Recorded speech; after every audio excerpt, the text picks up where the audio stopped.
오늘 말씀 사무엘하 7장 1절 3절인데 사무엘하 7장 1절 3절 별로 길지 않기 때문에 우리 같이 한 목소리로 크게 한번 읽어봅시다. 시작.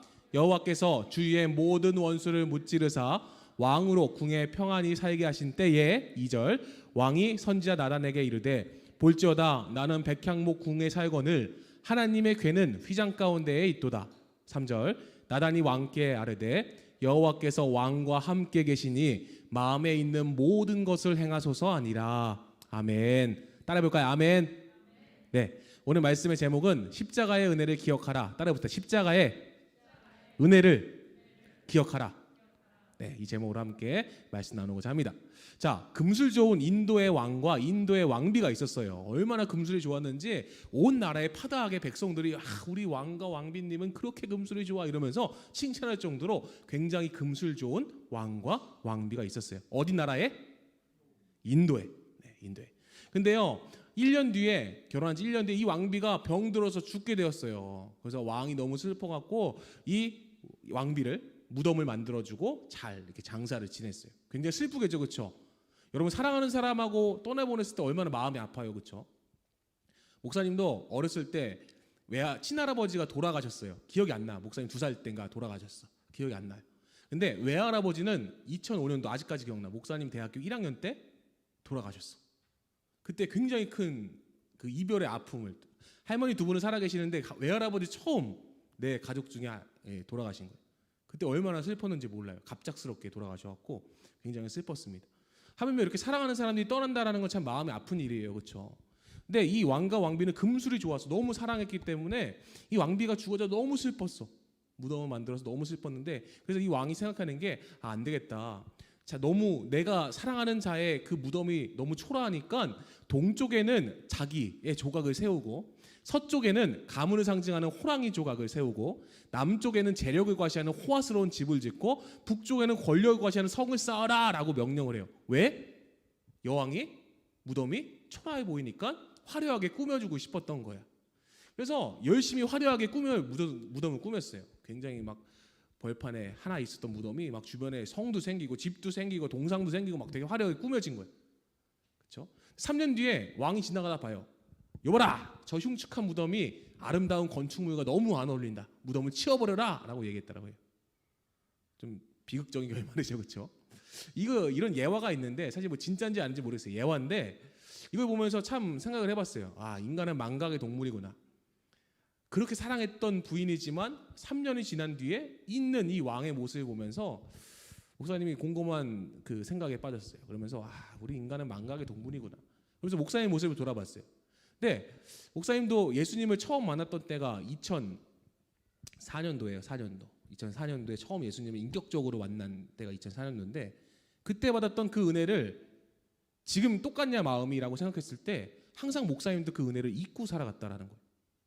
그때 만났던 예수님을 처음 만났던 그 감격, 그 희열, 그 기쁨 너무 기뻐갖고 그 어떤 것도 나에게 만족을 줄 수 없는데 예수님만이 나의 만족이라고 고백했던 그 감격이 지금 나에게 있느냐? 사실 목사님은 지금 목사님 모습을 돌아봤을 때 없는 것 같아요. 그래서 참 많이 이 말씀을 준비하면서 회개했습니다. 과연 그 은혜가 내 안에 있는가? 인간은 그렇게 쉽게 잊고 쉽게 버리는 것이 인간의 특성인데 과연 그 십자가의 은혜가 내 안에 있는가? 늘 내 자신을 돌아봤으면 좋겠다라는 마음이 들었습니다. 그래서 여러분들에게 묻고 싶어요. 여러분 안에는 정말 예수님을 만났던 그 뜨거운 마음이 아직까지 있나요? 아니면 그 만났던 기억이 혹시 없는 친구들도 있을 수도 있어요. 왜냐면 목사님 저는 아직 못 만났어요. 그러면 이 교회에 와서 예배를 드리면서 찬양을 부르면서 마음이 뜨거워졌던 또한 감동받았던 말씀 가운데에 또 임재하셨던 그 성령님을 만난 경험이 있나요? 네, 있는 친구들은 그 은혜를 잊지 않기 위해 노력하시길 소원하고 없는 친구들은 그 은혜가 내게 찾아오기를 기대하는 마음으로 살아가는 것 이것이 그리스도인의 삶이지 않을까 싶습니다. 그리스도인은 십자가의 은혜를 망각하는 순간 그리스도인의 본분을 잊게 된다는 것을 여러분 기억하시기 소원해요. 특히나 이렇게 어렵고 힘든 상황 속에서 여러분 참 코로나19 어려워요, 그렇죠? 요즘에 확진자 100명 막 이상 나오면서 또 오늘 정부가 발표한다고 해요. 그러면서 뉴스 기사에 이제 거리두기 3단계 강화한다 뭐 이렇게 뉴스 기사가 나오기 시작했어요. 참 어려운 시대를 우리는 살아가고 있어요. 예측할 수 없고 판단할 수 없고 준비할 수 없는 그런 시대를 우리는 살아가고 있어요. 근데 분명한 것은 이러한 시대일수록 우리 안에 새겨진 그 은혜가 잊혀지지 않도록 늘 그리스도인들은 되새기는 역할을 해야 된다는 것이죠. 그래서 목사님이 지난주에 말씀 뭐였냐고 물어보는 게 여러분들에게 시험을 주거나 테스트하기 위한 게 아니라 그 은혜가 한 주 동안 잘 기억이 되어 있는지를 물어보고 싶은 거예요. 그래서 간절히 바라는 것은 오늘 이 말씀을 여러분 붙들고 한 주간 살아갔으면 좋겠어요. 그 다음 주에 목사님 물어봤을 때 네 목사님 제가 한 주간 그 주일날 주셨던 말씀 붙들고 살아가니까요 정말 그렇더라고요. 이런 고백이 여러분 가운데 나왔으면 좋겠습니다. 아시겠죠? 그리스도인은 따라해봅시다. 그리스도인은 십자가의 은혜를 잊어서는 안 된다. 망각해서는 안 된다. 네, 이걸 기억하시기 간절히 소원합니다.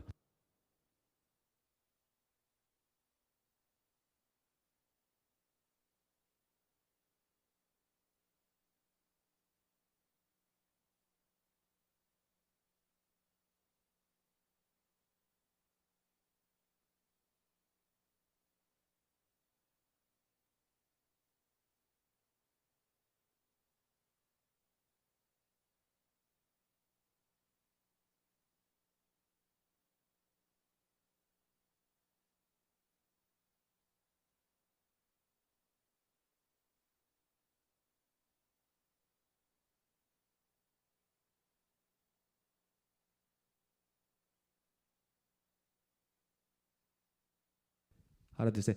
자, 이렇게 예측할 수 없는 우리 시대에 살아가요. 그렇죠? 네, 배터리가 나갈 줄 어떻게 알았겠어요. 자, 다윗 왕은 이스라엘의 두 번째 왕입니다. 첫 번째 왕 이름이 누구죠? 사울. 그렇죠? 여러분 초딩 때 막 배웠던 내용들이에요. 그렇죠? 사울 왕이고 그다음이 다윗이에요. 근데 이 다윗 왕의 이름의 뜻이 뭐라고요? 하나님의 사랑을 받은 자라는 뜻이래. 야, 멋있지 않냐? 참 다윗은 위대한 인물로 참 인생을 살았지만 이름 또한 되게 멋있었던 것 같아. 자, 오늘 사무엘 하 7장의 주인공은 누구예요? 다윗 왕이 나오는 거예요. 그렇죠? 참 이 다윗 왕은 여러분들 막 초딩 때 들었던 내용 중에 골리앗 장군을 이겼어요. 막 이런 내용 들었죠. 그렇죠? 다윗은 막 꼬맹이였는데 키가 막 3m가 되는 골리앗 장군과 싸워서 물맷돌 하나로 믿음으로 이겼어요. 막 이런 얘기 많이 들어봤을 거예요. 그렇죠? 다윗의 인생을 보면 참 파란만장한 인생을 살아가. 하나님의 사랑을 받은 자인데 이름은 인생을 보면 참 우여곡절 막 이 곡선이 많았던 게 바로 이 다윗 왕의 인생이었다는 것입니다. 다윗과 골리앗 여기 맨 첫 번째 사진 보면 막 그 골리앗을 물맷돌 하나로 딱 이겨요. 그리고 그 일로 인해서 첫 번째 왕이었던 사울 왕의 질투를 받아서 사울 왕이 너 죽인다라고 하면서 평생을 다윗을 죽이기 위해 쫓아다녔어. 얘들아 만약 예를 들면 지금 대통령 이름이 뭐지? 문씨죠, 그렇죠? 그 문재인 대통령이 여러분들을 죽이기 위해 따라다닌다 생각을 해봐. 소름 돋지 않냐? 막 국정원들, 막 특수용사, 특수부대들이 여러분 잡으려고 막 따라다녀. 되게 힘들겠지, 그렇지? 되게 두렵겠지, 그렇지? 다윗이 그랬다고. 골리앗 장군을 이겨서 국민적인 영웅이 되자 사울 왕이 그 다윗을 질투해서 야, 너가 나보다 높아질 수 있으면 죽이려고 막 평생을 쫓아다녀. 눈에 불을 켜고. 근데 결정적으로 다윗이 사울을 죽일 수 있는 기회가 2번이나 있었어. 근데 다윗은 죽이지 않아. 왜? 하나님의 기름 부음 받는 자 왕을 내가 해할 수 없다라는 이유로 2번이나 살려줘. 이 바로 옆에 있는 이 그림이 그겁니다. 부하가 사울을 죽이려고 할 때 다윗이 말려. 안 돼. 죽이지 마라. 참 대단한 것 같지 않냐, 그렇지? 자기를 죽이려고 하는 사람인데 밑에 보면 굉장히 또 어려운 상황 가운데 다윗이 처해요. 미친 척을 해요. 왕인데 이제 왕이 될 사람인데 사울을 피해 다니다가 적국에 들어간 거야. 야, 저거 다윗 왕 아니냐? 알아봐. 죽여야겠다니까 다윗이 미친 척을 해서 살아남아. 야, 그 골리앗 장군을 죽인 다윗 아니냐? 막 죽이려고 하니까 그게 누구냐? 막 이런 미친 소리 하면서 결국에는 살아남아. 참 우여곡절이 많았던 인생인 것 같아. 아직 여러분들은 이제 10대잖아, 그렇지? 10대잖아. 한 칸 걸음 뒤졌잖아, 그렇지? 여러분 앞에 어떤 일이 있을지 모르겠지만 아마 이 다윗보다 더 우여곡절 많은 인생이 되지 않길 소원합니다. 그 정도로 다윗은 굉장히 힘들게 살아왔던 사람이 바로 이 다윗이야. 결국 하나님의 도우심으로 왕이 됐어. 힘든 길이었지만 결국 하나님께 붙들림 받은 자 다윗은 왕이 되었어요. 그때에 다윗이 왕궁에서 되게 편안한 생활을 하고 있는데 문득 이런 생각이 드는 거예요. 갑자기 하나님의 법궤가 생각난 거예요. 여러분 법궤가 뭔지 아나요? 법궤. 자, 오늘 말씀 그게 뭔지 살펴보세요. 1절에서 2절인데요. 1절 같이 한번 읽어봅시다. 시작. 여호와께서 주위의 모든 원수를 무찌르사 왕으로 궁에 평안히 살게 하신 때에 하나님께서 다윗 왕을 사용하셔서 주변의 모든 원수들을 다 무찔렀어. 한마디로 말하면 통일한 거야. 그래서 다윗 왕이 왕궁이 평안하게 살 때에 2절 시작. 왕이 선지자 나단에게 이르되 볼지어다 나는 백향목 궁에 살거늘 하나님의 궤는 휘장 가운데 있도다. 얘들아, 편안할 때 하나님 기억날까? 아니면 힘들 때 하나님이 기억날까? 인간의 특성상 망각의 동물이잖아, 그렇지? 잘 잊는다고 했잖아. 우리가 편하고 잘 살 때는 하나님을 잊기 마련이야. 왜? 하나님이 안 보이거든, 눈에. 지금 내 편안한 삶, 내 편안한 집, 편안한 차 이런 것들만 보이지 하나님이 눈에 보이지 않아. 근데 우리 그리스도인들이 힘들 때, 지난주 말씀이었죠, 그렇지? 마귀들이 회의했다 그랬잖아. 힘들 때 하나님을 더 붙들고 찾기 때문에 오히려 우리에게 시련과 고통이 있을 때 하나님과 더 가까워져. 근데 다윗 왕이 지금 어떤 상황이라고? 굉장히 편한 상황이야. 백향목으로 지어진 궁궐에서 자기는 맛있는 음식 먹으면서 내가 이제 날 통일했어 이러면서 호화호식 하는데 다윗 왕의 마음에 갑자기 하나님의 법궤가 생각난 거야. 나는 백향목 궁에 살거늘 하나님의 궤는 휘장 가운데 있도다. 나는 이렇게 왕궁에서 편하게 사는데 하나님의 궤는 휘장, 천막이지, 그렇지? 천막 안에 내가 놔뒀구나라고 반성을 해. 법궤가 뭐냐면 얘들아, 이스라엘 백성들이 출애굽할 때 하나님의 임재를 상징하기 위해서 만든 궤가 법궤야. 그래서 저 안에는 만나를 담은 항아리, 그리고 십계명의 돌판, 그리고 아론의 쌍난 지팡이 이 세 개가 들어있었어. 이 세 개가 뜻하는 게 뭐냐면 하나님의 인도하심으로 너희들이 여기까지 구원받아 왔다라는 것을 뜻하는 게 이 세 가지가 갖고 있는 의미예요. 그래서 이걸 목숨처럼 생겼던 게 바로 이 다윗이었어. 오죽했으면 적국에게 뺏겼다가 다시 이 법궤가 이스라엘 성으로 돌아올 때 다윗이 춤을 추기 시작해. 너무 기뻐서. 근데 성경에 보면 옷이 흘러서 내려서 벗겨질 정도로 다윗이 기뻐서 춤을 췄다고 그래. 여기 막 오른쪽 사진 보이죠, 그렇죠? 다윗이 막 저렇게 막 춤을 추는 거야. 그러자 다윗이 아내 미갈이 보면서 야, 왕이 체면도 없이 저러냐라고 말했을 때 다윗이 뭐라 말하냐면 나는 이보다 더 심한 상황이 와도 이렇게 기뻐할 것이다. 그러면서 하나님의 법궤가 다시 이스라엘 땅으로 돌아온 것에 대해서 굉장히 기뻐했던 게 다윗이었어. 근데 그로부터 몇 개월이 지난 뒤에 다윗이 그 법궤에 대한 기쁨을 잊어버린 거야. 한마디로 그리스도인이 내가 만난 십자가, 내가 만난 예수님을 잊고 살아간 거예요. 왜? 지금 내가 편하니까.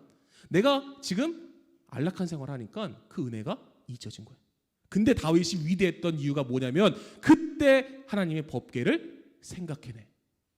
나는 백향목 궁에 살거늘 내가 그렇게 소중히 여겼던, 내가 그렇게 목숨처럼 여겼던 하나님의 궤는 휘장 가운데, 천막 가운데 그냥 내팽개쳤구나. 다윗은 회개하는 마음으로 선지자 나단을 불러서 얘기해. 이게 다윗이 하나님 마음에 감동되고 위대하게 쓰일 수 있었던 가장 큰 이유라고 생각해요. 다윗은 힘들 때에도 하나님 붙잡고 살았고 이렇게 편안할 때도 하나님을 생각하며 살아갔던 게 바로 이 다윗 왕이었다는 거예요. 우리 그리스도인들은 어떻게 살아가야 될까요? 여러분 지금 힘들죠? 그렇죠? 고민도 많고 염려도 많고 근심도 많죠? 그때일수록 더욱더 하나님 생각하기 소원합니다. 예수님의 십자가를 생각하기 소원합니다. 그리고 이 상황이 지나고 편안하고 안정된 생활이 될 때에 그때에 더욱더 하나님을 생각하는 믿음의 여러분 되기 간절히 소원합니다. 그랬을 때에 하나님이 감동하셔. 하나님이 감동하시니까 어떤 일이 벌어지냐면 사무엘하 7장 9절 여기 밑에 말씀이죠. 같이 한번 읽어볼까요? 자, 보이시나요? 시작.